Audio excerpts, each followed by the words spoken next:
untuk terjun ke dalam dunia usaha atau dunia bisnis seperti itu. Nah, tadi saya sudah diperkenalkan sama kakak moderator kita yang alhamdulillah yang ganteng, insyaallah. Jadi saya saat ini masih umur 23 tahun dan saya berbisnis itu mulai dari bangku kuliah ya, tepatnya sekitar semester 2 akhir, dan itu saya masih kuliah di Taskia ya. Nah, langsung aja ya, apa aja sih yang bakal kita bahas gitu di dalam materi saya pada sore hari ini. Yang pertama itu mindset ya, mindset bisnis versus dagang.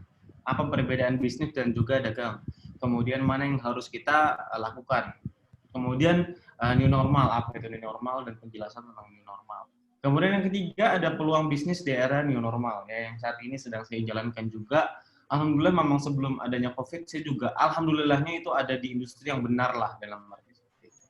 Kemudian keempat, apakah kita perlu mempelajari yang namanya digital marketing? Langsung masuk aja ke materinya yang pertama ya. Yang pertama adalah mindset, pedagang versus pengusaha. Nah, banyak sekali yang salah mengartikan apa itu pedagang dan juga apa itu pengusaha. Pedagang itu yang pertama itu akan fokus membangun yang namanya omset atau revenue. Pedagang itu fokus membangun yang namanya omset atau revenue, di mana pedagang itu akan mencari keuntungan yang sebesar-besarnya dan pengeluaran yang sekecil-kecilnya, yaitu mindsetnya. Namun kalau misalkan pengusaha, dia tidak hanya membangun revenue, tapi dia membangun yang namanya aset. Ya.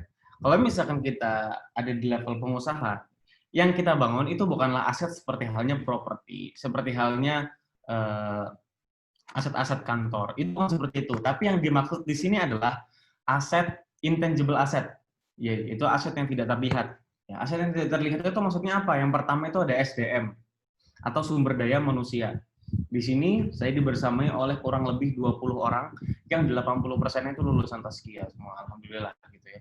Saya dibersamai 20 orang yang ada di PT Herbalife Indonesia, dan mereka adalah intangible asset atau aset yang tidak terlihat atau tidak ternilai. Saya nggak bisa menilai bahwasanya si A ini harganya sekian, nggak bisa. Tapi mereka adalah intangible asset.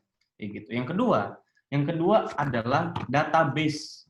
Kita di dalam dunia online harus membangun yang namanya database, dan database itu masuknya adalah aset. Seperti halnya saat ini di Herbalife Indonesia kita sudah memiliki kurang lebih 2040 reseller dan juga 367 agen yang ada di seluruh Indonesia. Itu namanya aset. Ya, jadi adapun kalau misalkan kita nanti ke depannya nggak beriklan, kita atau nanti ada masalah dengan Facebook ataupun Instagram, kita tetap bisa mendatangkan revenue dari aset-aset tersebut. Kayak gitu. Itu perbedaannya ya, pedagang dan juga pengusaha. Kemudian yang kedua, ya ini tadi sudah saya jelaskan. Yang kedua, pebisnis itu bangun super team, pedagang berusaha jadi Superman. Nah, sedikit cerita kurang lebih 4 sampai 5 tahun yang lalu di saat saya masih berbisnis sendiri atau usaha sendiri, saya itu jualan baju bayi, teman-teman, ya. Saya jualan baju bayi atau perlengkapan bayi. Yang mana saat itu saya masih semester 2 mau ketiga, dan di situ saya nggak ngerti apa-apa tentang bayi. Punya pacar aja enggak, apalagi punya bayi kan gitu ya. Tapi bisa dibilang keadaan memaksa saya untuk mengerti gitu.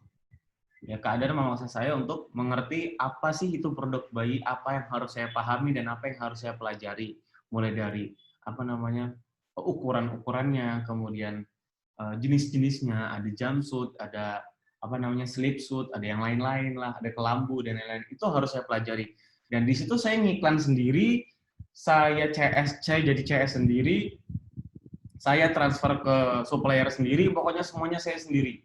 Itu kita berusaha menjadi Superman, ya, dimana harapannya kita bisa mendapatkan banyak penghasilan tanpa adanya banyak pengeluaran gitu kan. Kita nggak perlu menggaji siapa-siapa, kita hanya perlu menggaji diri kita sendiri kayak gitu. Ya cuman hal tersebut hanya bertahan kurang lebih 1,5 tahun karena saya merasakan kejenuhan. Ya, saya merasakan kejenuhan yang mana saya melakukan hal yang sama berulang-ulang. Akhirnya saya tidak bisa menambah keilmuan atau saya tidak bisa belajar lebih banyak lagi tentang dunia bisnis. Akhirnya kalau nggak salah kurang lebih di semester 5 atau semester 6, saya punya CS pertama saya. Saya hire karyawan pertama saya yang saat ini beliau menjadi manajer di PT Herbalife Indonesia Sejahtera gitu. Yang alhamdulillah sampai ikut sampai sekarang gitu ya. Nah, di sini saya mulai merasakan ya bahwasanya hukum Pareto itu mulai bisa diterapkan. Pareto itu 80/20%. Di sini saya sedikit jelaskan ya di whiteboard. Jadi, dalam bisnis ya, di dalam pebisnis itu ada yang namanya hukum Pareto. Hukum Pareto itu sifatnya 80/20. 80/20. Maksudnya apa? Ya. Kalau misalkan kita jadi pedagang, ya kan? Kita jadi pedagang, 80% pekerjaan akan kita lakukan. Superman. Yang menghasilkan 20% penghasilan. Misalkan saya menjadi menjadi pedagang, saya sendiri, jualan sendiri, ya kan? Saya kerja 80%, tapi hanya untuk dapat 20 juta gitu contohnya. Ya mungkin itu terlihat besar, cuman dasarnya itu sangat kecil gitu. Sangat kecil karena apa? Karena kita ngelakuin semuanya sendiri. Berbeda saat ini gitu kan. Saat ini saya melakukan pekerjaan hanya sebesar 20% aja. Ya, saya bekerja 20% aja dari semua pekerjaan yang ada, tapi untuk menghasilkan revenue 80%. Ini kerja.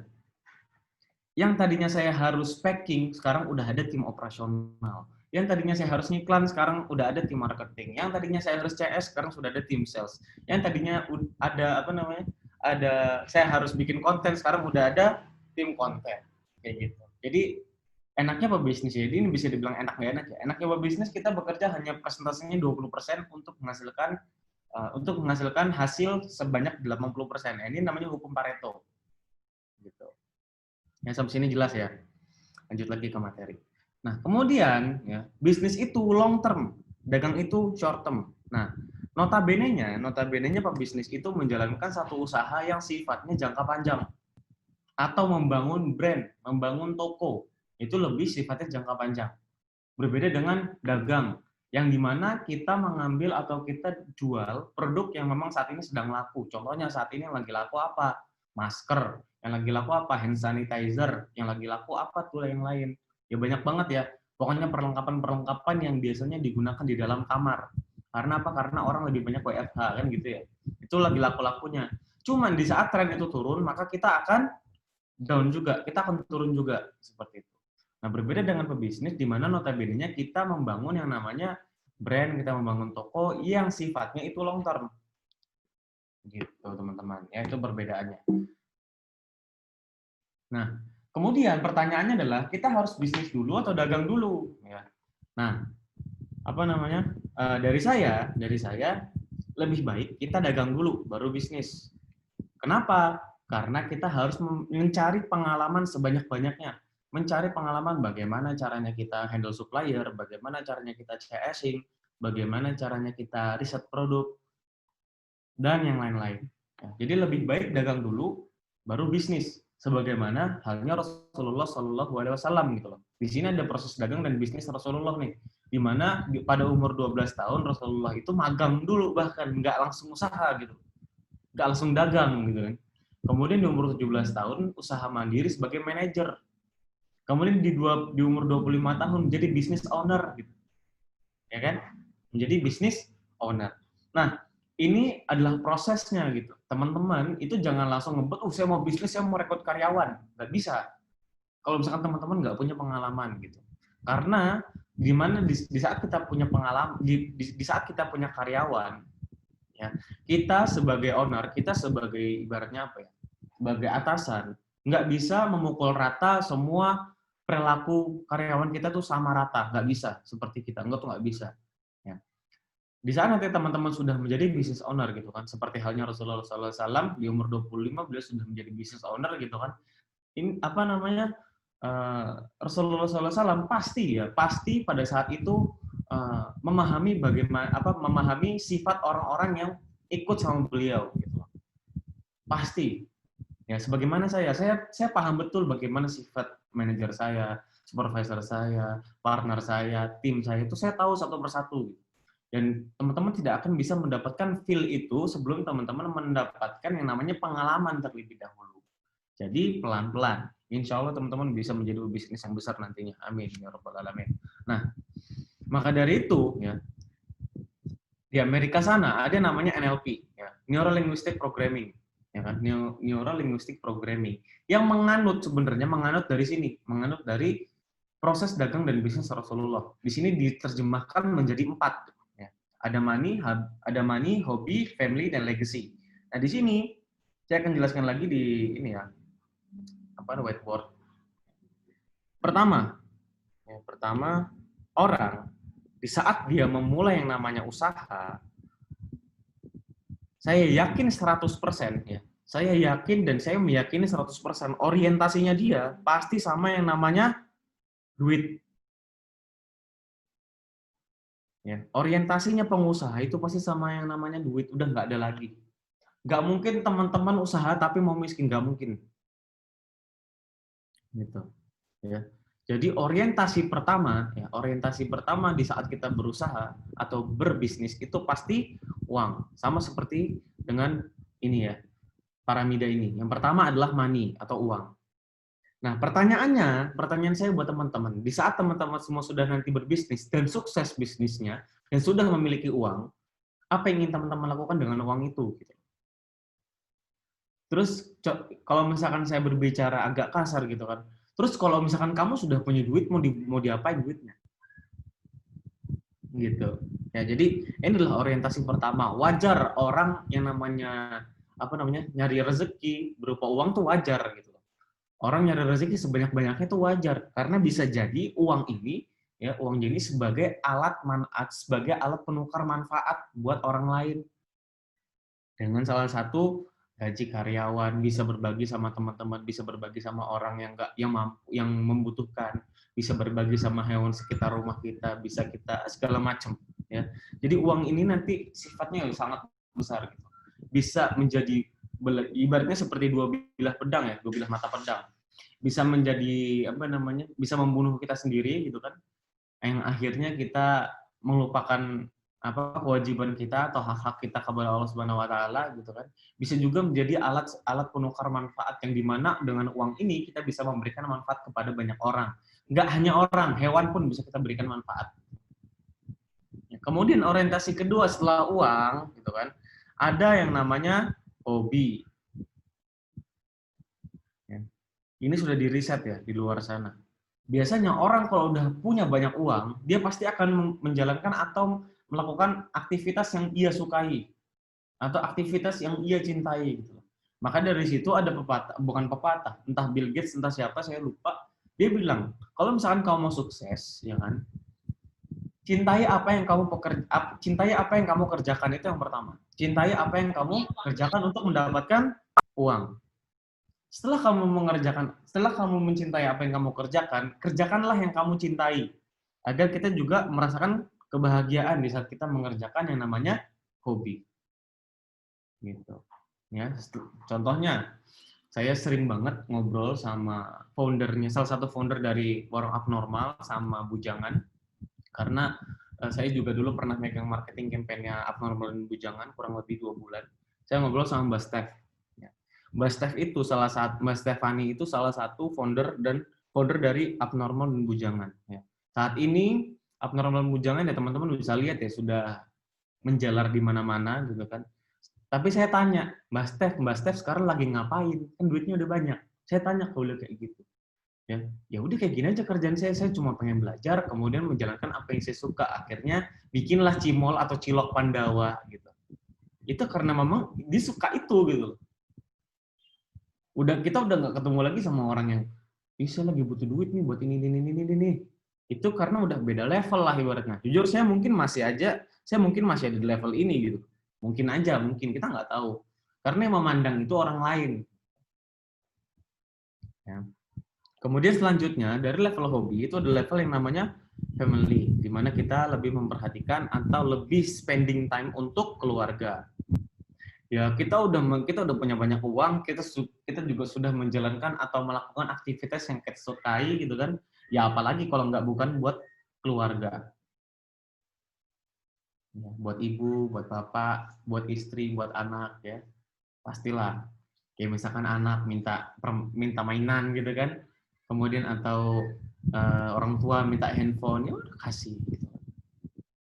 Kemudian yang terakhir itu legacy. Ini persis banget ya. Ini benar-benar diadopsi dari perjalanan Rasulullah ini. Ya.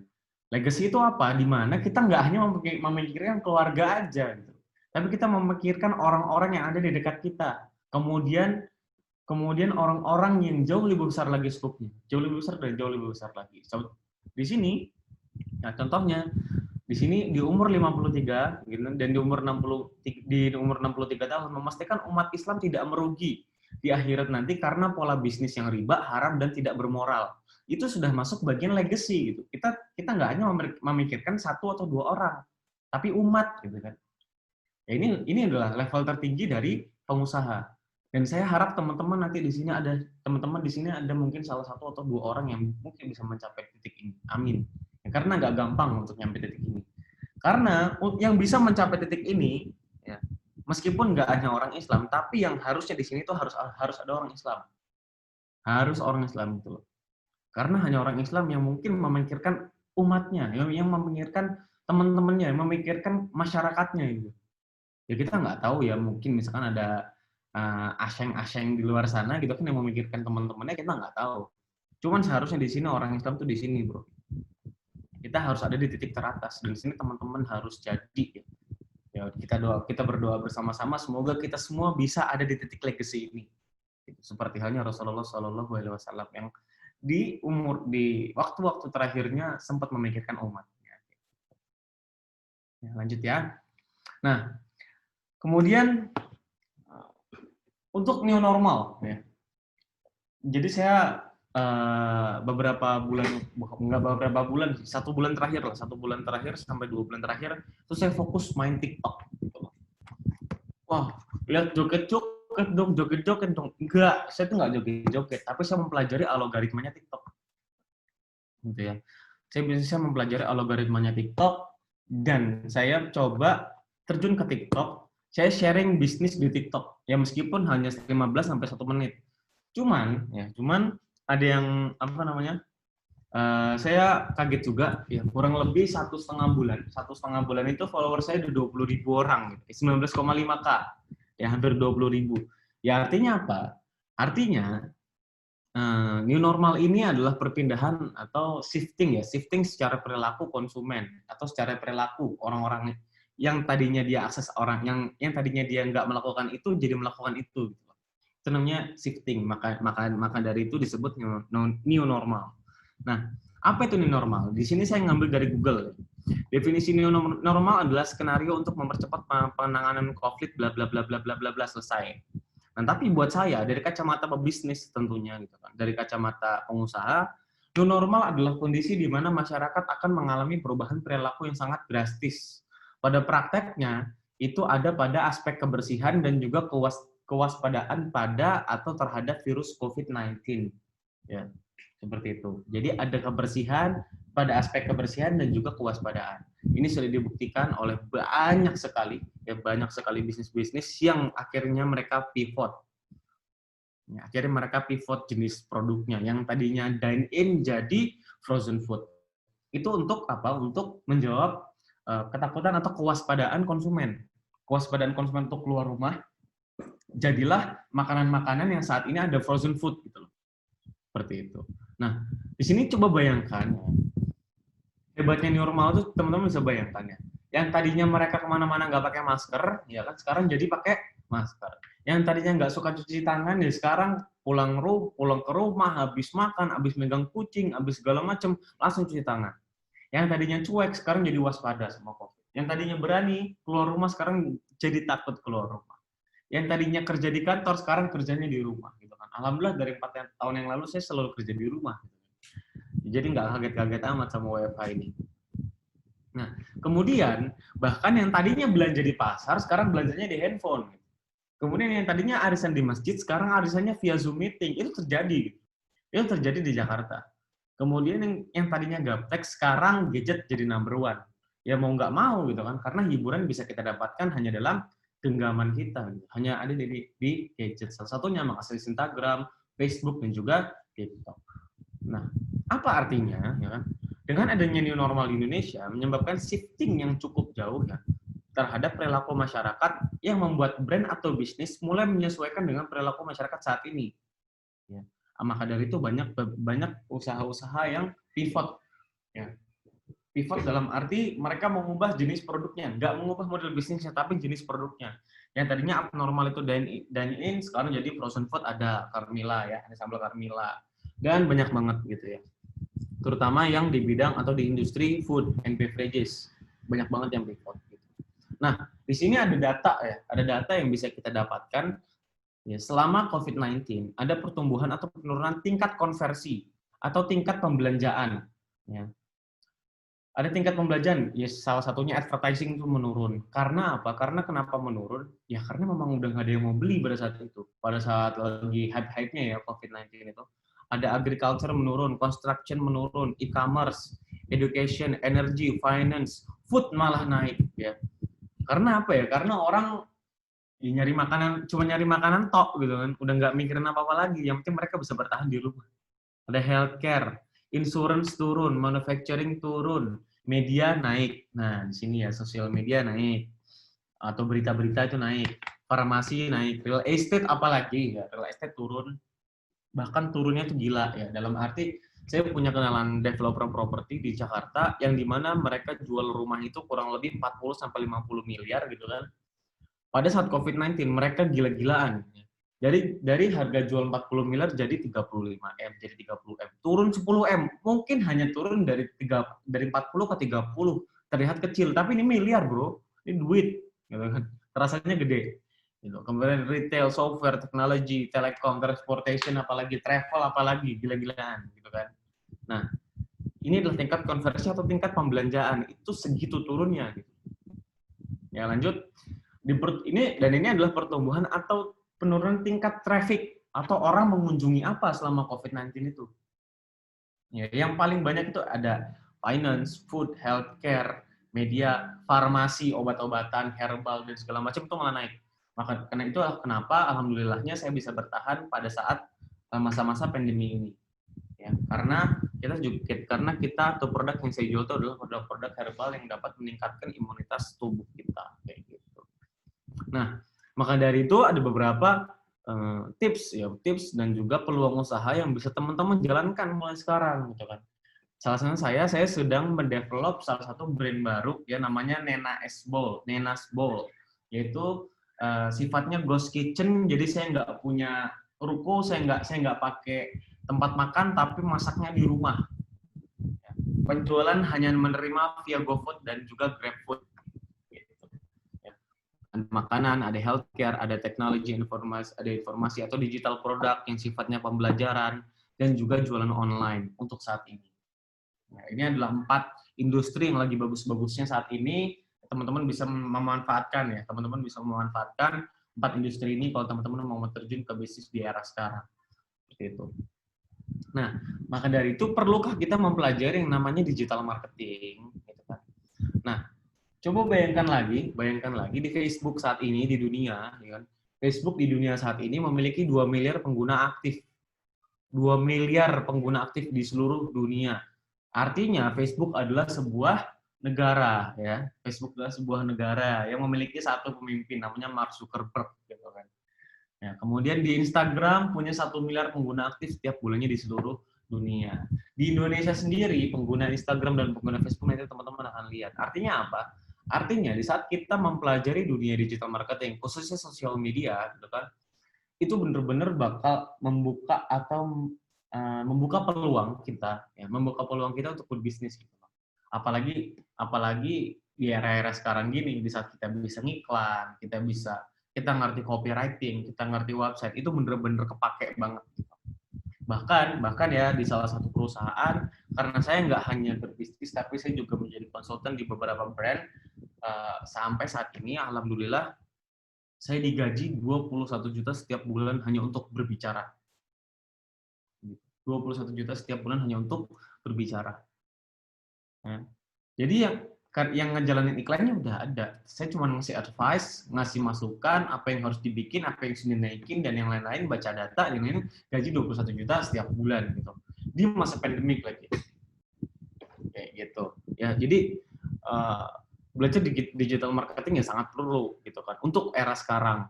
Ya, tapi terserah teman-teman, semuanya balik ke teman-teman. Mungkin di sini ada yang ingin jadi politisi atau ada yang segala macam, ya itu terserah gitu kan. Lanjut, faktanya di Indonesia saat ini kita memiliki populasi sebanyak 272 juta. 272 juta orang. Namun ternyata mobile phone connections itu terdaftar 338 juta orang. Artinya apa? Artinya satu orang dapat atau bisa memiliki lebih dari satu nomor SIM card atau lebih dari satu handphone. Itu pasti ada. Entah teman-teman di sini pasti ada yang lebih dari satu handphone, tapi saya sendiri menggunakan lebih dari 2 handphone malah. Gitu. Kayak gitu ya. Kemudian sosial media yang sering digunakan di tahun 2020 ya di sini ada Facebook, ada YouTube, WhatsApp dan Facebook Messenger ini sifatnya messenger jadi nggak termasuk sosial media. Jadi ada Facebook, YouTube, kemudian Instagram dan juga TikTok terakhir udah mulai masuk ya. TikTok terakhir udah mulai masuk. Nah, tuh Douyin TikTok 800 juta orang di dunia seperti itu. Bayangin aja Facebook paling besar 2,4 miliar pengguna di dunia loh. Jadi sayang banget buat teman-teman kalau misalkan teman-teman nggak mulai belajar sosial media marketing dari sekarang. Nah, kemudian yang paling seru adalah di Indonesia gitu kan. Di Indonesia market share fashion and beauty itu ada 4,7 miliar dolar. 4,7 miliar dolar dalam waktu 1 tahun, kurun waktu 1 tahun terakhir ada 4,7 miliar dolar. Bayangin seberapa banyak fashion and beauty di situ. Ya, di sini teman-teman bisa lihat ada electronic and physical media, ada food and personal care, furniture and appliance, toys, DIY and hobby, travel, digital music, dan juga video game. Semuanya ini market share gede-gede. Silahkan teman-teman pilih salah satu industrinya, fokus ke sana, jualan produknya, kayak gitu. Contohnya saat ini saya ada di food and personal care ya. Kemudian saat ini juga sedang merambah ke fashion and beauty. Kita lagi produksi brand terbaru saya, namanya Razeta Syari. Itu insya Allah mungkin bulan depan atau mungkin 1,5 bulan lagi baru bisa launching. Kayak gitu. Tapi ada satu hal yang menyedihkan. Apa yang menyedihkan? Bisa jadi Anda atau teman-teman semua adalah salah satu dari mereka yang sudah saya sebutkan di atas. Gitu loh. Hanya menjadi penikmat, tidak menjadi pengusaha. Seperti itu. Oke, jadi belajar digital marketing itu perlu atau perlu banget? Ya, silakan jawab di dalam hati masing-masing. Untuk materi pada sore hari ini saya cukupkan, kurang lebihnya saya mohon maaf. Wassalamualaikum warahmatullahi wabarakatuh. Waalaikumsalam warahmatullahi wabarakatuh. Thank you Bang atas materinya. Sekarang mungkin kita lanjut sesi tanya jawab buat teman-teman yang ingin bertanya bisa langsung chat ke akun moderator, nanti akan saya bacakan pertanyaannya. Oke Bang, untuk pertanyaan pertama nih Bang. Dari bentar.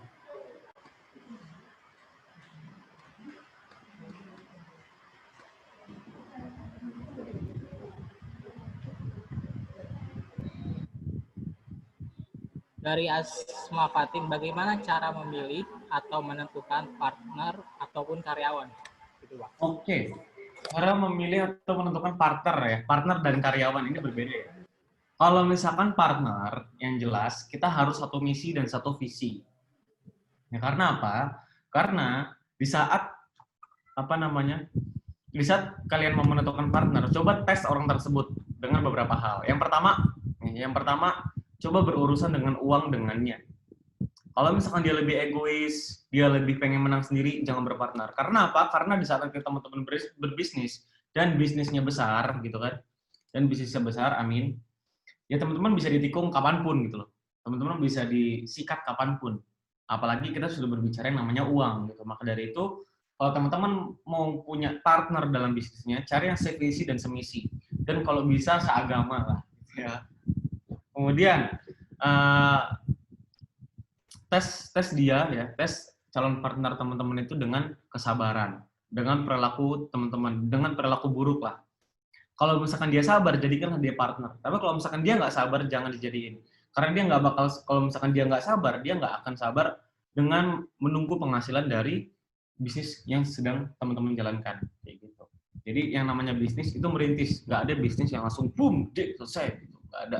Semuanya pasti mulai dari nol. Maka dari itu teman-teman bisa tes dengan uang dan teman-teman bisa tes dengan kesabaran. Kemudian bagaimana cara menentukan karyawan ya? Yang pertama itu pasti ulet ya. Kemudian yang paling penting itu attitude. Yang paling penting itu attitude. Jadi saya akan sedikit gambarkan ya. Ada 3 hal yang harus kita perhatikan di saat kita ingin rekrut karyawan. Saya screenshot lagi ya.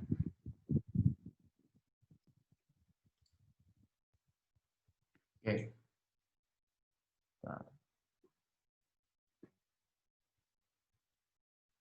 Ya, ada 3 hal yang harus kita perhatikan di saat kita ingin merekrut karyawan. Yang pertama adalah skill. Yang kedua itu knowledge.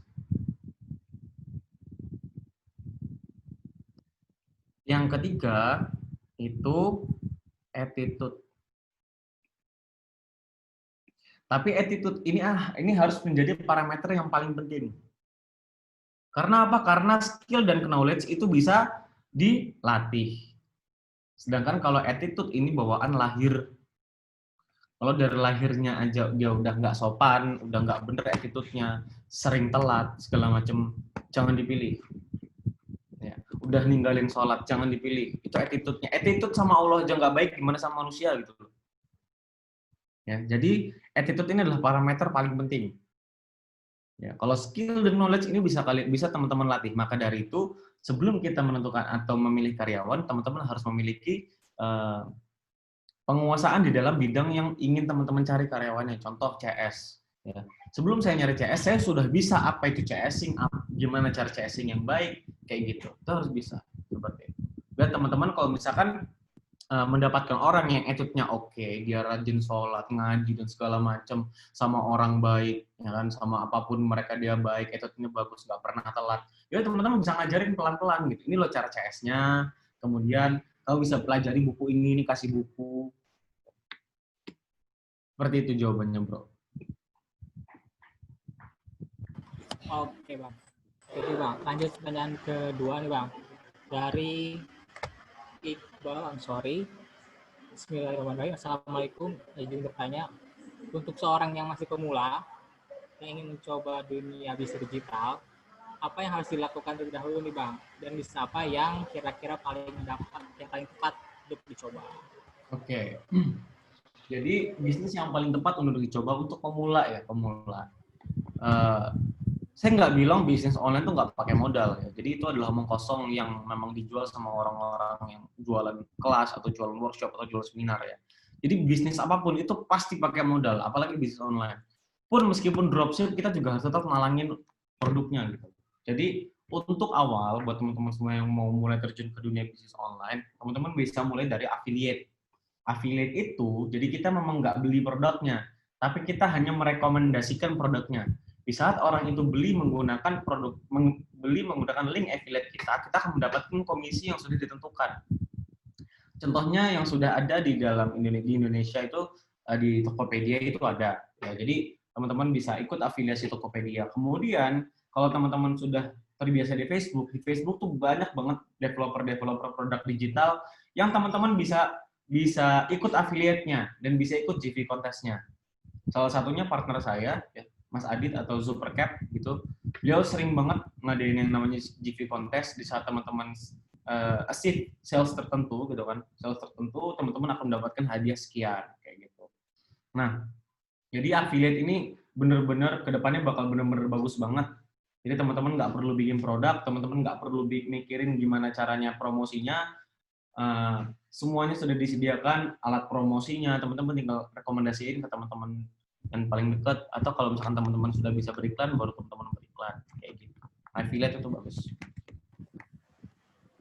Oke, Bang. Jadi bisnis yang paling minim resiko adalah affiliate ya, Bang ya? Affiliate, udah, affiliate bagus. Nah, lanjut nih, Bang, yang ketiga. Apabila pandemi telah berakhir, bagaimana agar bisnis kita dapat bertahan di saat nanti normal? Gimana? Apa yang sudah berakhir? Jika pandemi telah berakhir, bagaimana agar bisnis kita ini dapat bertahan dalam keadaan yang normal setelah pandemi berakhir? Kalau misalkan setelah pandemi berakhir, kita tinggal melihat perilaku konsumennya lagi. Ya. Kalau menurut saya, ini menurut saya ya, dan ini menurut pandangan saya, new normal ini mungkin tidak akan ada akhirnya. Mungkin pandemi berakhir, tapi kebiasaan yang sudah dilakukan itu sulit dirubah lagi. Ya seperti halnya lifestyle. Contoh, lifestyle itu di saat teman-teman sudah mencapai level tertentu, ya. Contohnya adalah teman-teman di sini ada yang menggunakan iPhone, menggunakan iPhone. Kemudian teman-teman dipaksa untuk menggunakan handphone Xiaomi misalnya. Nggak bakal mungkin. Itu seperti itu perilakunya. Biasanya kalau misalkan kita sudah mencapai di level tertentu, dia itu nggak akan mungkin turun. Yang namanya perilaku itu sulit berubah. Itulah kenapa attitude itu penting gitu loh. Jadi kalau misalkan mungkin pandemi selesai, tapi mungkin aja perilakunya itu nggak akan berubah lagi. Ya, kita tinggal menyesuaikan aja dengan perilaku konsumennya saat pandemi selesai. Kita tinggal sesuaikan model bisnisnya atau kita tinggal sesuaikan jenis produknya untuk menyesuaikan atau menyelesaikan masalah konsumen kita yang saat ini ada kayak gitu. Oke nih Bang, ini menarik banget nih Bang pertanyaannya. Ada pertanyaan dari teman kita dari Kasir Lisensi. Salah satu dampak dari pandemi ini kan kepada petani nih Bang. Nah, sedangkan petani ini kan kebanyakan orang-orang yang pakai global teknologi. Bagaimana nih Bang cara biar mereka tuh nggak terlalu terdampak dari pandemi ini?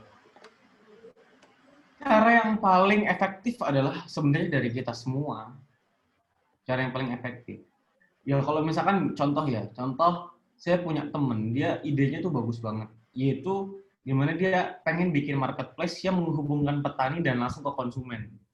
Itu ide yang sangat baik. Cuman untuk mendevelop itu nggak mudah. Untuk mendevelop bikin marketplace besar itu kan nggak mudah. Gitu ya. Banyak sekali regulasi-regulasi yang harus ditembus ke dalam sana. Gitu. Contoh seperti halnya saya di PT Herbales gitu. Kita ngurusin PT itu nggak gampang. Gitu. Banyak sekali regulasi-regulasi yang harus kita selesaiin. Mulai dari proses pengemasan dan segala macam itu harus bersih. Itu nggak boleh ada aneh-aneh lah. Kayak gitu. Nah, sebenarnya yang bisa menolong itu ya kita gitu. Yang bisa menolong itu kita. Gimana caranya kita menghubungkan petani dengan end customer gitu. Ya, salah satunya teman saya dan yang saat ini sedang berpartner dengan saya adalah sayur-sayuran di Bandung. Jadi memang ada petani yang berpartner dengan kita, ada tim saya berpartner, itu dia produksi sayur-sayuran seperti selada, cabai, segala macam dengan kapasitas produksi yang cukup besar. Akhirnya saya dan teman saya itu bikin toko online ya. Ini bukan marketplace tapi sekedar toko online biasa. Toko online dia orang bisa belanja sayur-sayuran di rumah aja. Dan itu masih hanya ada di sekitar Bandung. Untuk peluasan kita belum bisa karena masih terbatas dalam arti pengirimannya dan yang lain-lain. Jadi kalau misalkan menolong petani ya harus dari kita sendiri. Oke Bang, lanjut ke pertanyaan selanjutnya nih Bang. Bagaimana caranya men-trigger insight ke produk kita? Apakah ada algoritma khusus? Men-trigger insight di dalam produk kita. Oke. Maksudnya men-trigger insight itu apa ya? Mungkin value kali ya, yang dibilang value. Nah, kalau misalkan algoritma dan segala macam itu, algoritma itu digunakan untuk sebuah teknologi yang sifatnya kaizen, yang sifatnya tumbuh terus-menerus, seperti halnya Facebook, Instagram, TikTok, itu mereka butuh algoritma. Tapi yang namanya produk, itu nggak butuh. Produk itu nggak butuh algoritma, tapi produk itu butuhnya value dan juga advantage value. Dua hal. Yang pertama nilai, yang kedua advantage value.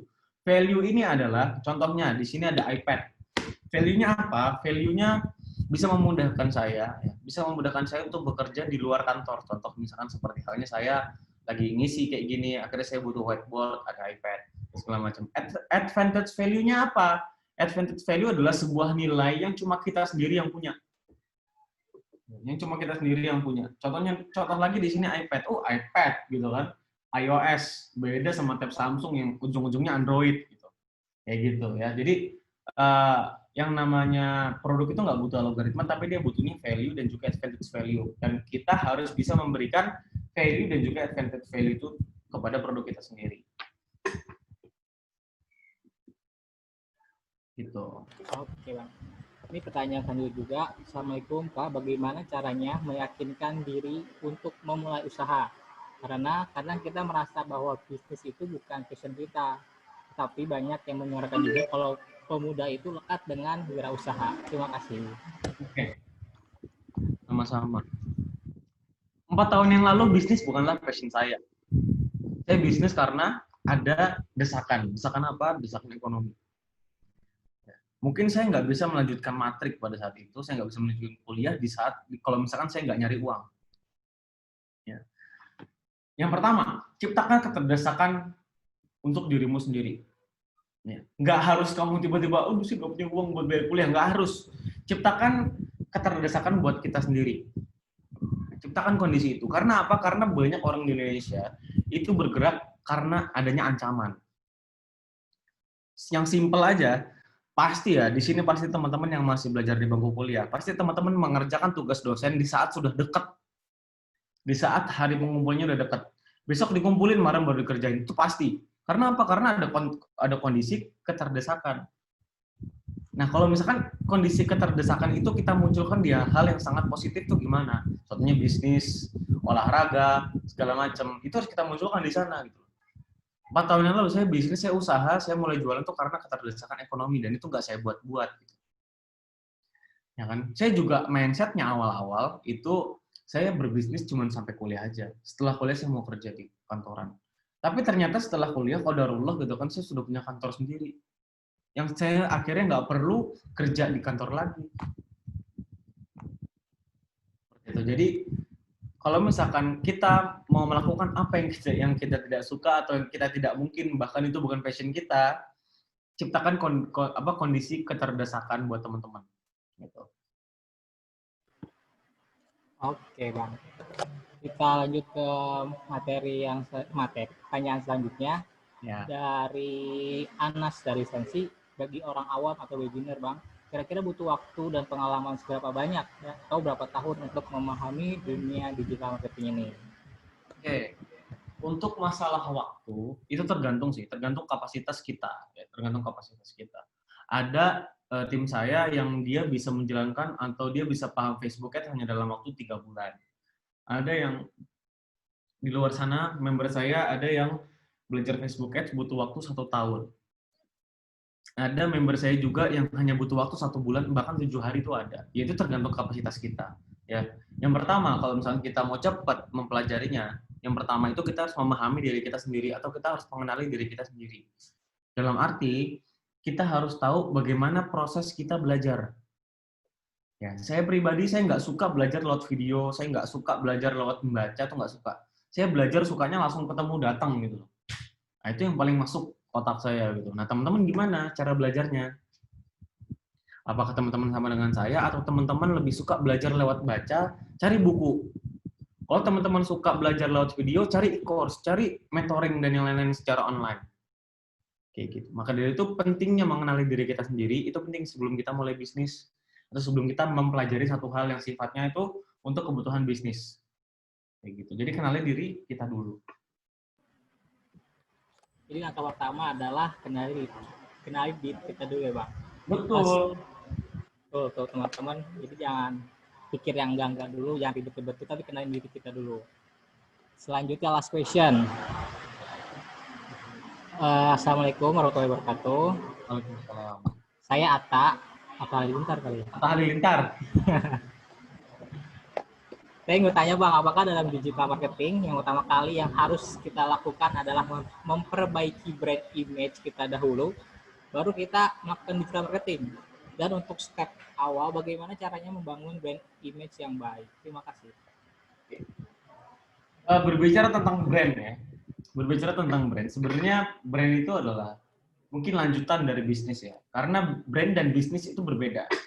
Ya. Bisnis itu tujuannya adalah profit, brand itu tujuannya adalah loyalitas. Di saat kita berbicara brand image, gitu kan, di saat kita berbicara brand image, artinya kita berbicara tentang bisnis kita dan juga konsumen kita. Apa pandangan konsumen kita terhadap bisnis kita, itu namanya brand image. Kalau misalkan mau masuk dunia digital marketing, ya kita nggak perlu ngotak-ngatik brand image. Yang kita perlu otak-atik adalah bagaimana caranya orang tersebut ya, atau konsumen atau calon konsumen kita itu menyukai apa yang kita iklankan di dalam Facebook atau Instagram, kayak gitu. Jadi kalau misalnya kita berbicara brand, gitu kan, brand itu nggak ada sangkut pautnya dengan selling. Brand ya branding, brand branding. Kalau misalkan selling ya selling, beda. Jadi kalau misalkan kita mau masuk ke dunia digital marketing, brand image nggak perlu diutak-atik, tapi yang perlu kita otak-atik adalah bahasanya, bahasa iklan kita. Bahasa iklan kita udah sesuai belum sama calon konsumen kita nanti. Gitu. Karena kalau misalnya kita masuk ke Facebook dan Instagram, itu jelas dua platform yang perilakunya tuh udah berbeda. Di Instagram tuh ada perilaku sendiri, di Facebook ada perilaku sendiri. Itu yang perlu kita pahami. Oke Bang, mungkin itu pertanyaan terakhir ya Bang ya.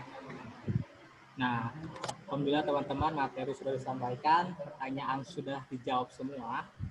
Mungkin satu yang kurang yaitu adalah praktiknya. Jadi buat teman-teman yang udah dengar materi ini tinggal dipraktikin. Tadi banyak banget kita insight yang baru ya, dari mulai bedanya pedagang sama pebisnis itu apa, tren bisnis yang sedang lagi naik itu apa, dan segala macamnya. Intinya adalah tinggal praktik. Oke, mungkin Bang Refari, terima kasih atas waktunya menyempatkan hadir dalam acara kita. Saya selaku panitia mengucapkan terima kasih sebesar-besarnya. Semoga nggak apa-apa, Bang. Siap. Oke, mungkin teman-teman, saya Ahmad Iswantio sebagai moderator. Mohon maaf bila ada kesalahan kata. Assalamualaikum warahmatullahi wabarakatuh. Saya kembalikan kepada Pak Yudus Marina selaku Master of Ceremony. Ya, terima kasih kepada Saudara Ahmad Iswantio dan pemapar materi kedua kita yaitu Rifardi Syaputra. Semoga ilmu yang disampaikan oleh beliau bermanfaat untuk kita semua. Amin ya rabbal alamin. Tak terasa kita sudah di penghujung acara. Semoga fase development training 2020 ini dapat membantu dan bermanfaat untuk kader fase Jabodetabek menjadi lebih maju ke depannya. Marilah kita tutup acara ini dengan membaca kafaratul majlis. Subhanallahumma wa bihamdika asyhadu alla ilaha illa anta astaghfiruka wa atubu ilaik. Sebelumnya kita foto bersama terlebih dahulu. Yang belum mengaktifkan kamera